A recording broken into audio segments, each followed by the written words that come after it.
l'homme qui donne de l'eau à boire à son épouse est récompensé. Et le prophète il a dit même que la bouchée de nourriture que tu mets dans la bouche de ta femme, tu as des récompenses. Et d'après Aïcha radhiyallahu anha, elle dit « J'accompagnais le prophète dans un de ses voyages alors que j'étais encore une jeune fille mince. Puis le prophète dit aux gens « Avancez ». Ils avancèrent, puis il m'a dit « Viens faire la course avec moi ». T'imagines un peu le prophète qui trouve du temps pour un moment de détente avec son épouse.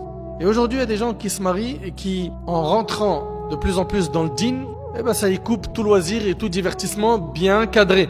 Avec son épouse, avec sa famille, avec ses enfants. Je me souviens même que j'avais reçu un coup de fil où un frère il m'a dit que voilà, ça se passait pas bien dans son couple parce qu'il parlait peu dans son couple. Je dis pourquoi?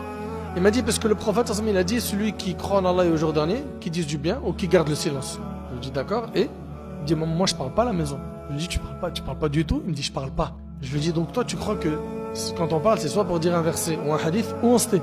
Je dis mais prends de ses nouvelles, demande-lui comment la journée elle a été, sa fatigue, ses projets, parle avec elle des soucis qu'elle a. Je dis pas mais c'est pas possible. Et lui il croyait que quand on parle c'est soit pour dire un verset, un hadith ou rien. C'est incroyable quand même de devoir expliquer ça aux gens.